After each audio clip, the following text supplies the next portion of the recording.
Alright, so I'm trying to platinum over 100 games in a list created by the community. Now, if I can't do this before the channel hits 850,000 subscribers, then I will shave my head bald and look like a base character from a video game. So make sure to drop a like and subscribe. Alright, so today I platinumed Dead Island 2. This is one of the many Dead Island games, but it's the newest one, having come out only around a year ago. And I gotta say, after playing through it all the way, this game is honestly a load of fun. It's a lot like Dying Light, if you guys know that game, except with less drama and more colors. So that's awesome for my brain-rotted sense of the world. But Dead Island 2 only has 46 trophies, including the platinum, and it takes around 30 hours to get. However, it took me only 17 hours because I'm just simply built different. Damn, Daniel! Oh my god! Stage 1 to getting the platinum is just beat the story, since there was 0 missable trophies and most are gotten within the story, or at least partially gotten. Dead Island 2 begins with a classic plane crash intro, but before the plane actually crashes, you get to pick the character you want to play as. Now, me being a completely average white guy, I chose to pick the other completely average white guy on this flight just to keep up with tradition, since we ain't trying to fool nobody out here. But once your character is chosen, it then kind of just jumps into a cutscene with the plane totally destroyed and the intro is officially off.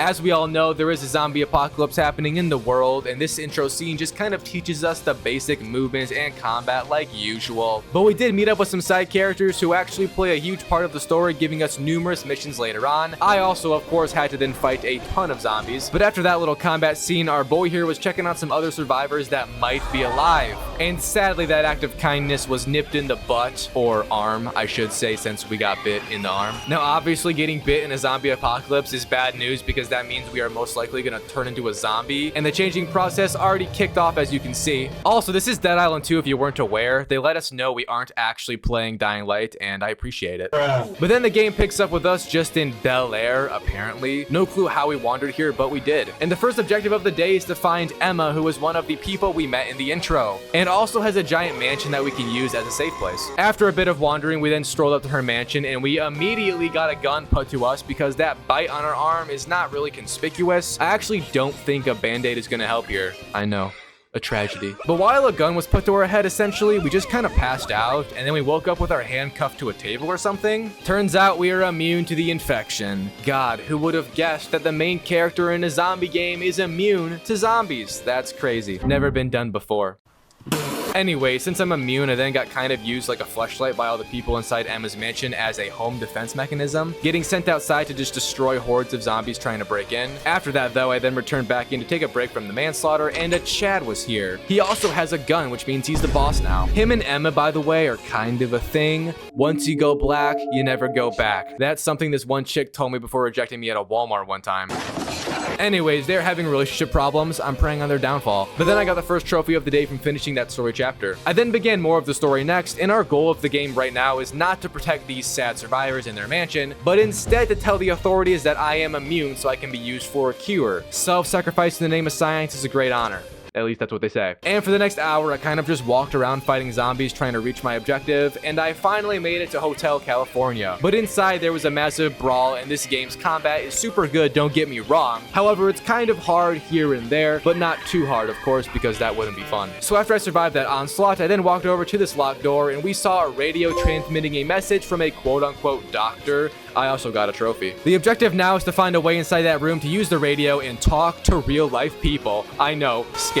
Before that, however, we had to track down Major Booker because she has the keys to get into that room. And we also discovered that the military was dumping zombie bodies into this pool full of acid. Now that's one way to use taxpayer dollars, I guess. But we had to climb all the way up to the 3rd floor to find the Major, who was yelling at us or something on the intercom the entire time. Anyways, after quite some time, I made it to the room she was in, and something completely tore her apart.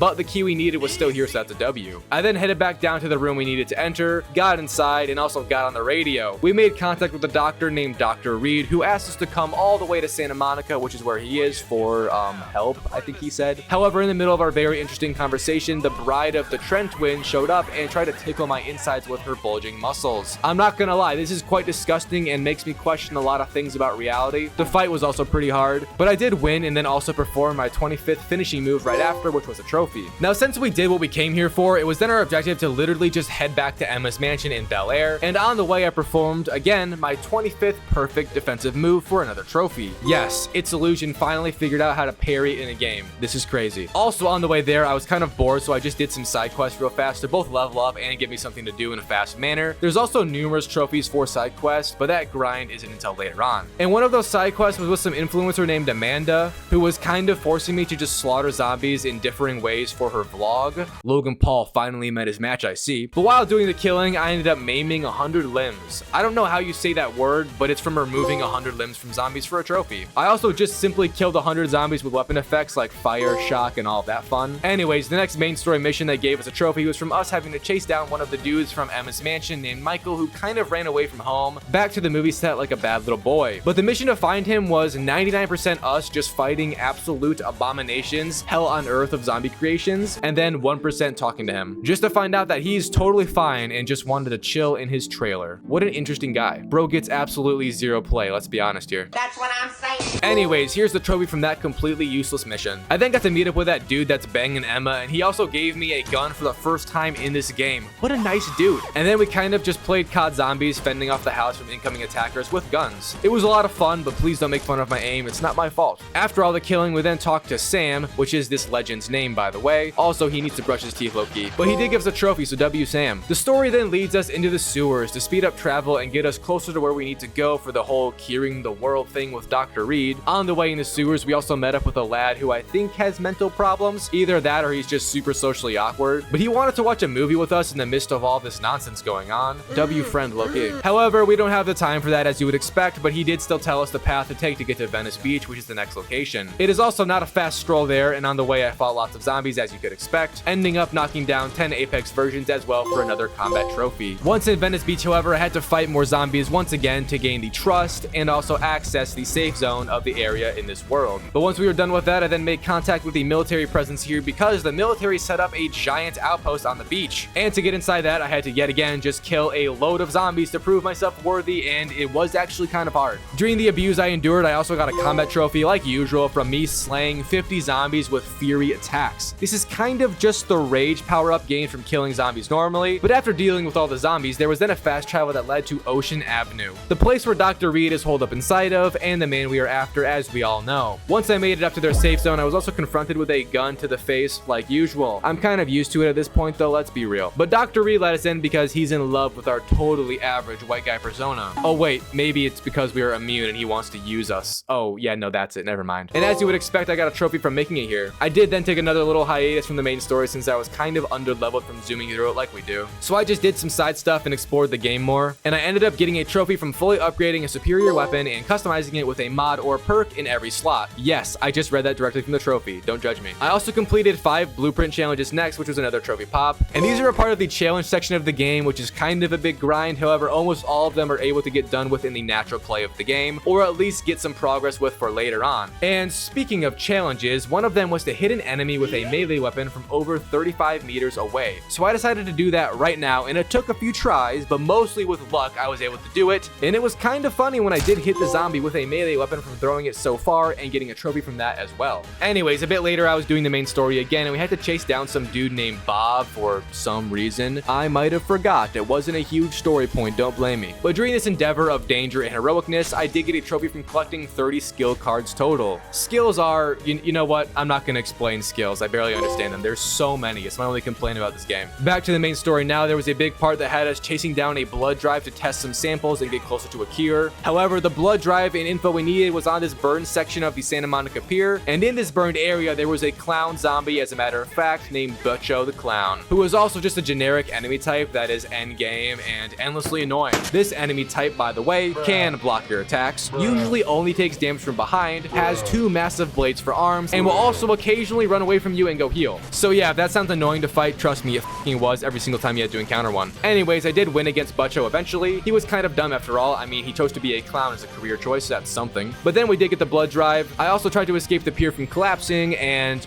failed. However, like usual, our boy here just teleports, I guess, to safety. The main character plot armor is crazy. I then had to bring back all of the info to Dr. Reed, as you would imagine, but before giving it to him, I just picked up a missing person quest from the quest board and actually got a trophy from collecting 50 journals, one of the few collectibles in the game overall. Dr. Reed then started yapping at me, acting like I'm a damn scientist and not a gullible white boy, but after he was done talking, I got a story trophy. How glorious. So the next story objective was to track down Dr. Reed's lab because the dude is kinda sketchy and we aren't totally convinced he's a good guy after all. And upon finding his lab, this is kind of confirmed because some dude was inside this very creepy testing area, and that dude also mutated into a giant monster straight out of the forest. Shout out the goat. Anyways, we had to fight the mutant as you would expect, and it was a pretty hard fight, but I did win. And then I actually got 2 trophies before our character started to kind of lose it and almost become a zombie himself. That is before being rescued, or rather touched, by this lady, and then told that we are basically special like her and many others with that same power. Special needs, that is. But in this universe, they call it being a Newman, not handicapped. We then conversed with Emma after finding out basically that Dr. Reed is evil and that he just tests shit on people and isn't actually trying to find a cure. And once the beans were spilled, another story trophy popped. So it's kind of the end of the story now, and we regrouped up with Emma and all the lads. Also, we got assistance from our sewer friend who was going to help them get to Dr. Reed and the ending area, which was another story trophy for some reason. I'm not totally sure why. Anyways, we had to go through the metro to try and find a train because Dr. Reed and his boys also, by the way, took a helicopter out of Dodge. And the metro had an insane amount of strong enemies in it. So much so that I actually ended up killing every single type in the game and getting the Zombologist trophy from that, which is a huge W. I then found the train we had to take, and oh my god, this part of the game is by far the hardest. The sheer amount of enemies that come after you and the difficulty of them is kind of crazy. I died numerous times and it took me a fat ass minute to get past them all, but thankfully no controllers got hurt in the process. Off the record, I've been trying to work on meditating more and seeing my therapist Lana Rhodes to help with my frustration inside. Anyways, back to the story. We finally met up with the gang, and we also found the doctor's helicopter parked at the Film Awards show, which is where this game's finale takes place, and I got a trophy. So it is now the final part of the story, and I made my way down to the doctor's secret lab, which apparently he has multiple of. And inside, we saw him kind of just completely transform into a monster like all of his test subjects. Like father, like son, I guess, or something. I don't know if that actually makes sense here, whatever. Anyways, yes, this was the final boss fight, and I died. I know, a shocker. Overall, though, the strategy I found to beating him was to just focus on him alone and ignore everything else around you completely. So I did beat Dr. Reed's monster version finally, and then the final part was just run and escape the facility because there is tons of zombies pouring in. Once done, we met up with the group again and they all got on the chopper and rode away to safety. I, however, stayed behind to save, quote unquote, save Trisha, who was Dr. Reed's daughter and is still somewhere here. But if we're being honest, it was because the average white dude here loves killing zombies and is a psychopath, so that's our entire life now. The credits then rolled, and wait. Here is the true test of a good game. Can you skip the credits? Yes, you mother... Let's go, baby. So here's that trophy from beating the game, and I also got another one from getting a legendary weapon, which was given from beating the game's final mission. Alright, now it is time for the post-story trophies. There's numerous stages to this section of the game, but to do it fast like I did and get over that 30-hour time limit, I would suggest kind of doing stages 2, 3, and 4 all at the same time. Now don't freak out, because that's actually very easy to do because they're all super similar and kind of coincide already. The first 2 trophies I went after here weren't from anything big, but instead the 2 co-op trophies, from just reviving a friend 5 times and then finishing 5 co-op missions. During doing these, I also finished 10 side missions overall, which was a trophy, and then I did do the 5 co-op missions next, which was another trophy, as I said. So huge thanks to the brother that helped me once more with this. I love you, baby girl. Anyways, I then actually started doing some challenges, which is a huge part of the trophy list, and I did one from killing a mutant without it turning into a mutant. You can tell the mutant in its normal form very easily because they always look the same every time. So I found one and quickly killed it before it turned, which is actually 2 trophies as a matter of fact, and I'm in love. I then got a trophy from completing the first tier of every challenge inside the weapon challenges list. My last challenge being from getting 50 kills with a bulldozer weapon. Very easy, and the game actually gives you a bulldozer weapon from finishing the story that makes it even better. For a few hours, I then just kept on doing side quests, which is kind of the main thing we are doing for the rest of the game in general. But I finished my 20th one right here for that trophy, and it was also a part of some specific character quest line, so I got a trophy from that added on. I then got the trophy from completing the first tier in every survival challenge next. The final one was to get 1 million cash, by the way, which it usually is for most people, but I also got a lot of help from my homie who dropped me some guns earlier, which made this come by so quickly. I then finished Amanda's social media side quest line, which ended with us killing her. The good ending. And speaking of side quest storylines, I finished another one which gave hope to some side character, I guess. Even though, let's be real here, we're No zombie universe ever actually succeeds in history. Anyways, I then completed all of the exploration first tier challenges next, which aren't that hard to do and mostly just consist of differing quest types within the game's natural progression. And one of those challenges was to open lockboxes. There was also a trophy for opening 10 of those, which I did right here and got. And speaking of lockboxes, there's two types in Dead Island 2. First is a normal loot box. The other, however, is a weapon one, which has a puzzle to find every time, and it's very annoying, to be honest with you. But I did find 5 of them eventually and got this trophy from doing that. I then got another challenge trophy next from the zombie challenges, which just had us killing zombies pretty much. I also finished my 9th missing person quest right after in the same mission for another glorious trophy. And there was a kind of long side quest line that had around 6 missions with one artist that she called herself, but I had to bring her zombie parts for her totally demented sculpture of them. But hey, we're in California, so I'm not even shocked. Here's that trophy. I then finished my 40th side quest right here from talking to this lady that gave me it, and I got that trophy. I now only had one remaining trophy, and it was from me just reaching level 30, which I was already at level 28 after getting that last trophy, so it wasn't too much more of a grind to get to 30. I did spend another hour, however, doing I think 2 side quests more in total before being left almost there and just killing zombies in the dark to get that XP up to 30. So here's that trophy once I did with the Platinum Trophy Pop added on. So that was the Dead Island 2 Platinum Trophy experience. I honestly love this game. It reminds me so much of Dying Light, which was a banger as we all know, but this game was much more silly and kind of laid back. However, at the same time, it was kind of hard, which is an odd combo to have, but I'm not complaining. Rating it out of 10, I'm gonna give it a solid 9. I'm not sure you can really find much better or make it any better than it was. So that's all for today, and there you go. I liked the game for once. Suck my nuts.